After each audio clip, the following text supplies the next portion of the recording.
Olá, nessa aula vamos dar prosseguimento ao estudo do Bootstrap e eu havia falado que nós vamos aprender a adicionar botões, né? Nós podemos utilizar os botões, por exemplo, para criar o nosso menu aqui do lado, né? Só que tem uma coisa importante que eu não havia citado, né? Vocês perceberam que toda vez que a gente coloca um elemento, esse elemento ele é posicionado logo abaixo do outro? Então, por exemplo, eu coloquei aqui o header e o main ficou logo abaixo do header. E se eu quiser criar um elemento que vai ficar do lado do outro? Então, para a gente fazer isso é um pouco mais complicado. A gente vai ter que utilizar algumas propriedades de posicionamento, né, e delimitação de tamanho. Felizmente, o Bootstrap faz isso muito fácil por meio das classes call e das classes row. Né? Então, vamos acessar aqui a documentação. Ó. Se você digitar call, column, deixa eu ver, column, vamos ver se ele vai me... Ah, tá, já me dá aqui. Como que as colunas funcionam? O Bootstrap ele tem um sistema de grade. O que é esse sistema de grade, né? Ele vai dividir, aqui vamos clicar aqui em grid, ele vai dividir a minha linha, né, a linha do meu site em 12 colunas, né? E ele tem um sistema chamado de sistema responsivo, né? Ou seja, ele vai se adaptar de acordo com o tamanho da sua tela. Isso é muito legal para o Bootstrap, né? Porque ele permite que você, caso acesse o seu site pelo celular, ele vai ter um tamanho. Caso você acesse pelo computador, ele vai ter outro tamanho. Tudo isso é possível com o Bootstrap. Você pode delimitar isso usando essas propriedades aqui, ó. Call SM, call MD, call LG, call XL e call XXL. Ok? Então tudo isso a gente consegue fazer utilizando o Bootstrap. Vou mostrar para vocês como que a gente pode, por exemplo, criar um menu aqui do lado. Vamos então aproveitar o header, né? E vamos criar aqui uma... Vamos usar a tag... Podemos usar a tag neve, né? Que é utilizado para barras de navegação, né?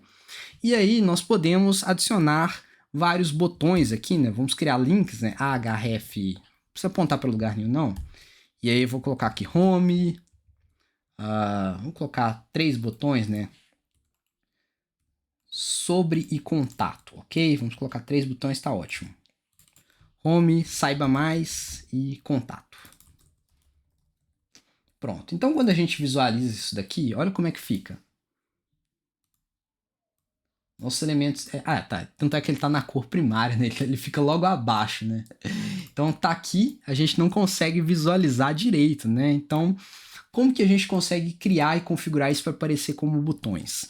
Bom, no Bootstrap nós temos uma propriedade, nós temos uma class, né, que é a class BTN. Na class BTN, quando você aplica ela, ele já aplica um estilo de botão, olha só como é que fica. A gente não está vendo direito porque está com fundo azul, né? Então a gente pode até alterar o estilo de botão utilizando uma outra class, que é a BTN, e o tipo que eu quero. Por padrão, o tipo padrão é o primary. A gente não vai ver diferença nenhuma, mas eu posso alterar aqui, ó. Posso colocar, por exemplo, o tipo warning, né? O warning a gente viu que é o laranja. Vamos botar um diferente, vamos botar um success, que é verde, pra gente ver a diferença. Vou copiar aqui e vou aplicar os outros.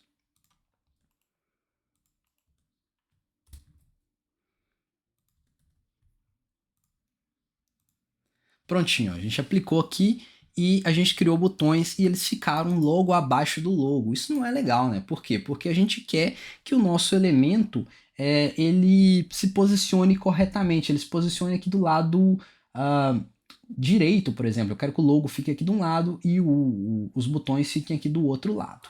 E como que a gente vai fazer isso? Então, para a gente fazer isso, eu vou ter que criar uma série de containers, uma série de caixas para armazenar os meus dados. Então, vamos criá-las. A primeira delas é a caixa container, que é a caixa principal, né, que é essa daqui. Ok? Então, eu vou tirar aqui esse class container, não preciso mais dele aqui.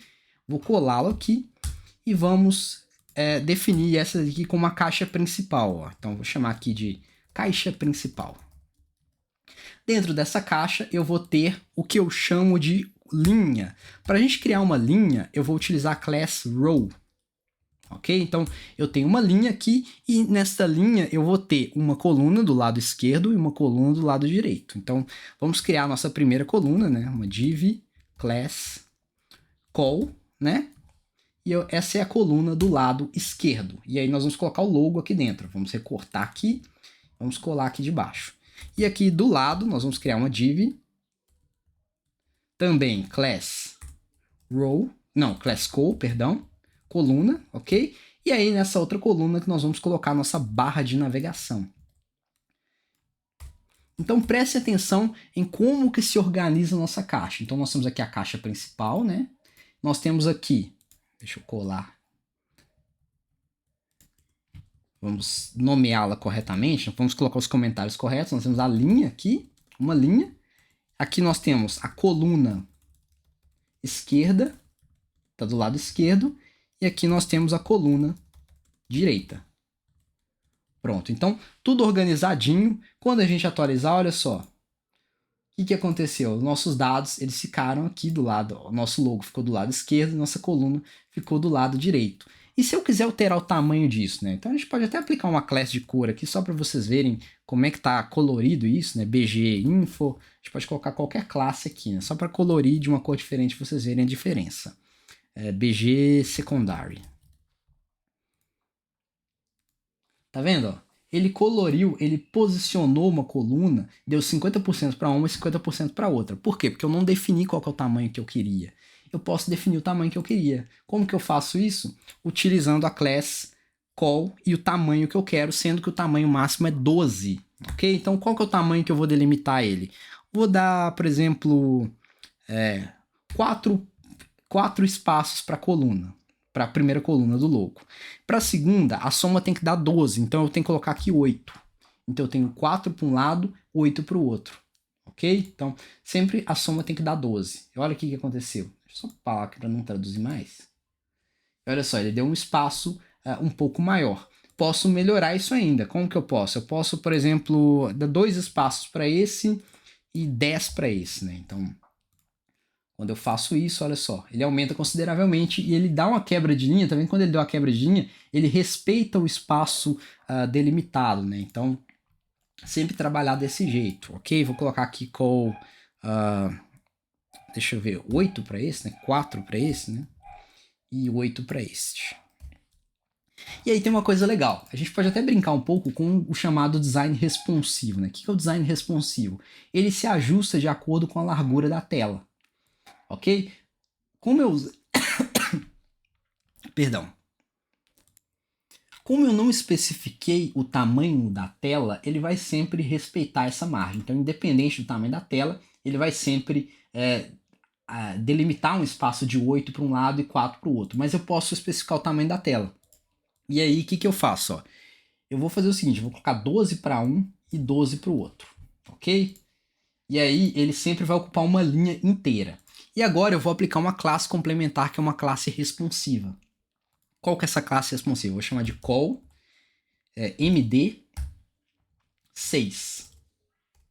Ou seja, se eu tiver em um dispositivo com tamanho de tela média, ele vai ter tamanho 6. Ok? Ele vai ocupar 6 colunas. E eu vou fazer o mesmo com o outro. E olha o que vai acontecer. Ó. Quando eu atualizar, ó, isso ainda é considerado um dispositivo com tamanho de tela pequena. Né? Então, se eu tiver desse tamanho, ele é considerado pequeno. Mas à medida que eu vou aumentando, ó, olha só, ele já respondeu, já percebeu que a tela está maior e ele vai dividir novamente. Então, ele já considerou esse tamanho médio, então ele deu 6 espaços para um e 6 espaços para o outro. Eu posso ter mais classes responsivas? Eu posso ter mais classes responsivas. Eu posso ter, por exemplo, uma classe para dispositivo com tela grande, né? Então, posso chamar de call LG, deixa eu ver, 4. 4 para esse, call LG 8 para esse. Então, para telas grandes, ele vai aumentar o espaço mais ainda. Então vamos aumentar o tamanho da tela. Pronto, ó, já alterou. Ele já aumentou o tamanho desse, já está bem maior, e diminuiu o tamanho desse. Então esse é considerado tela grande. Eu tenho mais classes responsivas ainda. Eu tenho classes gigantes, por exemplo. Para telas gigantes eu posso colocar call XXL.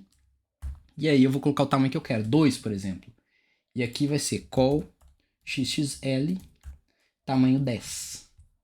E aí, olha só, quando a gente aumentar bem o tamanho, ó, tem que atualizar, né? Quando a gente aumenta bem o tamanho, ele já reduziu ele para o tamanho de 2, ele já está ocupando só 2 colunas, ok? Então a gente usou isso aqui, essas classes de cores aqui, só para a gente identificar os elementos, né? Então, quando a gente está trabalhando com um site real, a gente provavelmente não vai utilizar essas classes desse jeito, né? Deixa eu só remover de todos. Aqui, posso remover desse, posso remover desse. E do rodapé, acho que eu vou manter o do rodapé por enquanto. E aí o nosso logo não ficou visível, né? Então tem que tirar a classe do logo, né? Deixa eu ver aqui. Logo text light, né? Então a gente pode usar text dark, que ele vai colorir de preto. Ok? Então, certinho. Então nossa página tá aqui desse jeito, né? Ah, por fim, uma coisa que faltou para a gente fazer é talvez posicionar esse elemento aqui do lado direito da tela, né? Então, uma coisa interessante é que no CSS a gente geralmente utiliza text left e text right, né? Para posicionar à esquerda e para posicionar à direita. No Bootstrap é um pouquinho diferente. No Bootstrap você vai utilizar text end ou text start, né? O text start vai alinhar à esquerda, ou seja, no início, e o text end vai alinhar à direita, no fim. Então, quando eu atualizar aqui, olha só, ele posiciona os meus elementos lá no fim da página.